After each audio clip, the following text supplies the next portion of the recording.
इस प्रदेश की महिला खुद एक सीएम हो और वहाँ पर महिलाओं के साथ जो अत्याचार हो रहा है ये बहुत शर्मनाक बात है। मैंने देखा बहुत सारे लोग घेर के एक महिला के साथ मेरे को तो वो देखने को भी इच्छा नहीं कर रहा था। दृश्य नहीं बताया जा सकता। हाँ, बिल्कुल अच्छा नहीं लग रहा था। सरेआम टीएमसी की सरकार के कार्यकर्ता लोग महिलाओं को सरेआम रोड में मार रहे हैं। छोटी छोटी बच्चियों का के साथ बलात्कार हो रहा है और उनका सिर काटकर फेंक दिया जा रहा है। इस तरह की लेकिन कोई भी फर्क नहीं पड़ा। वीडियो बनाए जा रहे हैं और महिला के साथ बर्बरता हो रही है। अब और हमें होना भी चाहिए। हम महिलाएं यदि इस पे रोक नहीं लगाया गया तो हम इसका रोड पे उतरकर पूरे देश में इसका विरोध करेंगे। पश्चिम बंगाल में महिलाओं के अपमान पर जो मातृशक्ति है, दुर्ग से छत्तीसगढ़ की महिलाएं जो हैं, नीतीश श्रीवास्तव और उनके जो साथी हैं वो यहाँ पर पहुँचे हुए हैं। जिस तरह से पश्चिम बंगाल में महिलाओं का अपमान हुआ है उस पर नहीं सहेगी कोई भी नारी किसी का अपमान। इस नारे के साथ यहाँ पर महिलाएं मौजूद है। यहाँ पर नीतीश श्रीवास्तव जी मौजूद है। आइए जानते हैं कि किस तरह से अपमानित महसूस कर रहे हैं। जी नीतू जी बताएंगे क्या है पूरा मामला। ये पश्चिम बंगाल की बात है। पश्चिम बंगाल में जो घटनाएं हो रही हैं महिला लोगों को लेकर, उसके ऊपर पूरे देश में महिला लोगों के द्वारा आक्रोश की आवाज़ उठ रही है। क्योंकि जिस प्रदेश की महिला खुद एक सीएम हो और वहाँ पर महिलाओं के साथ जो अत्याचार हो रहा है ये बहुत शर्मनाक बात है। कुल मिलाकर देखा जाए तो ऐसा लग रहा है कि शरिया कानून लाने के लिए भारतीय संविधान को नष्ट किया जा रहा है। और जिस प्रदेश से वंदे मातरम की गूंज उठी उस प्रदेश में मातृशक्ति और देवी माँ का जो नारा, मतलब देवी माँ को पूजा जाता है, उस जगह पे इस तरह की जो घटनाएं हैं ये बहुत गलत है।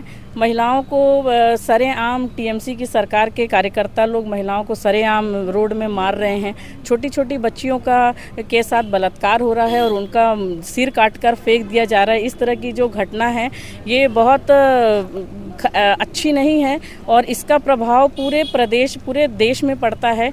और इसके खिलाफ आवाज़ उठाने के लिए आज हम भी सारी महिलाएं, चाहे वो किसी भी संगठन की हों, चाहे वो किसी भी मंडली की हों, आज सभी हम यहाँ पर उपस्थित हुए हैं और अपनी आवाज़ को बुलंद कर रहे हैं कि इस तरीके की घटना बहुत ख़राब है।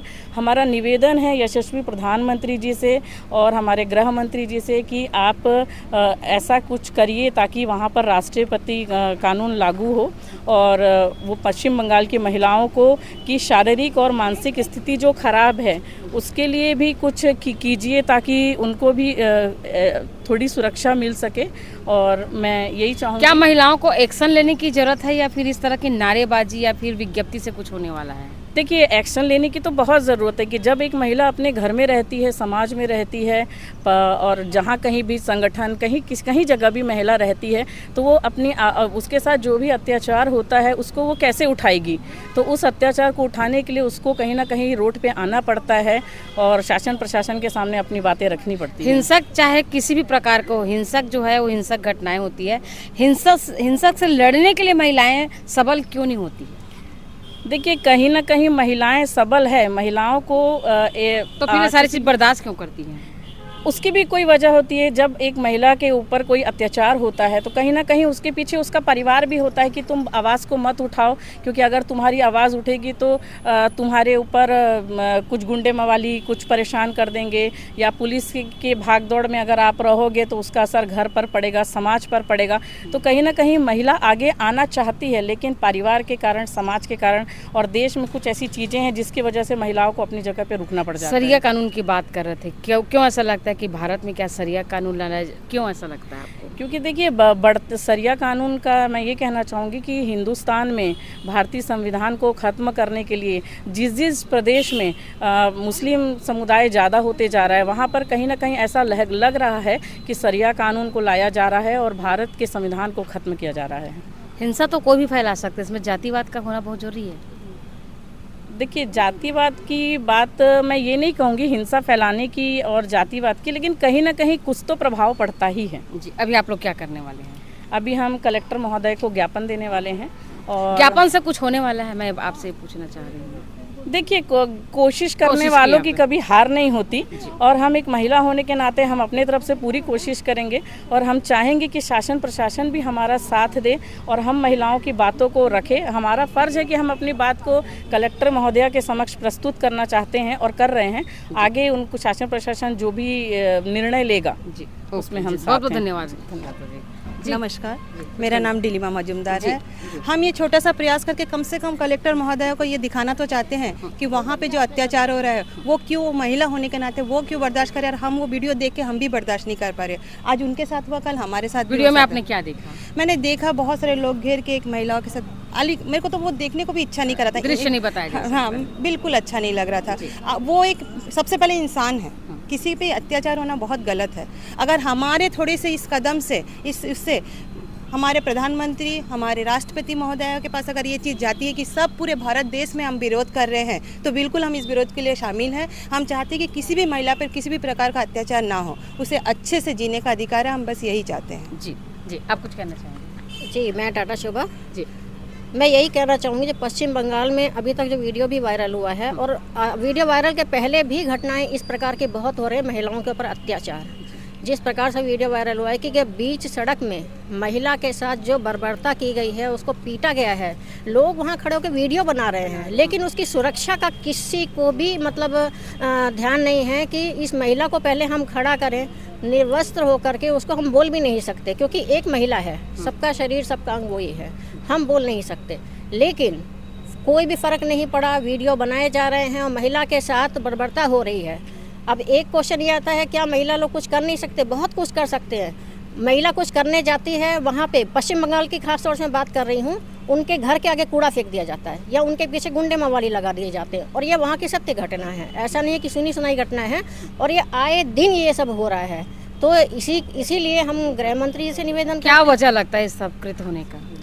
अब वजह तो देखिए बहुत कुछ हो सकता है, वजह तो एक नहीं है। अब अभी सब जगह सब कुछ फैला हुआ है, तो कैसा उसको वजह बताएं। और ऐसा नहीं कह सकते कि कोई संगठन, समाज, जाति भेद ऐसा कुछ नहीं है, लेकिन वजह तो कुछ ना कुछ है। वो तो अब हम नहीं कह सकते, अब वो सरकार जाने की वजह क्या है या वहाँ के स्थानीय लोग जाने वजह क्या है। उसी वजह को ढूंढने के लिए और उसी वजह का संज्ञान करने के लिए हम सब बहनें, पूरे विश्व की बहनें, आज हम यहाँ खड़े हैं, विश्व की बहनें भी इसी संज्ञान को लेते हुए आगे बढ़ रही हैं और हम इसका कड़ी मतलब निंदा करते हैं। जी बहुत बहुत धन्यवाद डॉक्टर साहिबा, आपने जो नारी शक्ति के बारे में बताया, दे थोड़ा सा बताएं। जी आप कुछ कहना चाहेंगे? बोलिए भारत माता की।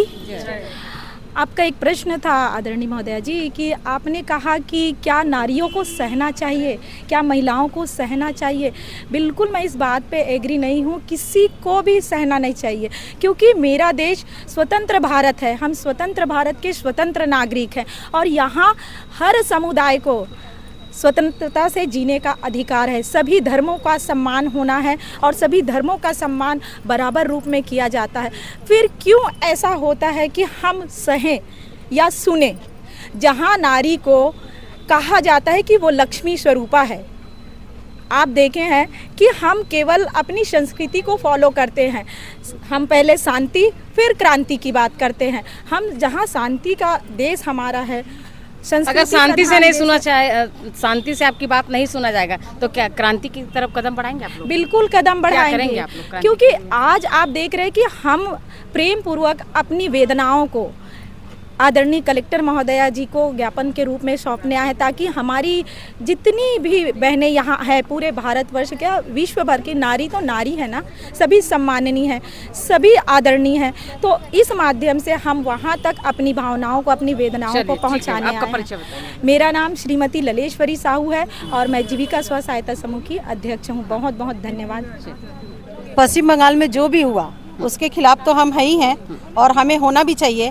हम महिलाएं यदि इस पे रोक नहीं लगाया गया तो हम इसका रोड पे उतरकर पूरे देश में इसका विरोध करेंगे और इसकी कड़ी से कड़ी विरोध और निंदा करके इस महिलाओं को सुरक्षा प्रदान करना चाहते हैं। जी आपका परिचय? मैं शशि प्रभा सिंह, महाराणा प्रताप भवन राजपूत समाज से हूँ, केसरिया क्लब से। जी तो हमने देखिए पूरी भारत में जो है महिलाएं एकत्रित हो रही है और जिस तरह से पश्चिम बंगाल पर जो महिलाओं के साथ बर्बरता की जा रही है उस पर जो एक्शन लेने के मूड में है। और क्यों ना हो, अगर महिलाएं जहां से भी हो, चाहे जिस धर्म से हो, अगर महिलाएं सुरक्षित नहीं हैं तो उस पर वाकई में इस तरह से कड़े कानून वहां पर होना चाहिए। और ऐसे ही मातृशक्ति जो है पूरे भारतवर्ष में अब निकले को मिली। पहले इन्होंने कहा कि नारी अब अबला नहीं शबला हो गई है, अब नारियां जो है नारी शक्ति सहने के लिए तैयार नहीं है, अब क्रांति के मूड में आ गए। तो क्या ये क्रांतिकारी महिलाएं बन पाएंगी या प्रशासन इनकी बात उनसे पहले सुन लेंगे? तो क्रांति और शांति के बीच में प्रशासन कितना अपने जवाबदारी के साथ इस महत्वपूर्ण भूमिका को निभाते हैं ताकि ये महिलाएं सड़क की लड़ाई न लड़े और क्रांतिकारी न बने, उसके लिए प्रशासन कितने जल्दी इस पर कार्रवाई करती है ये तो आने वाला समय बताएगा। ऐसे ही अपडेट के लिए बने रही BLC न्यूज़ के साथ। तब तक के लिए नमस्कार।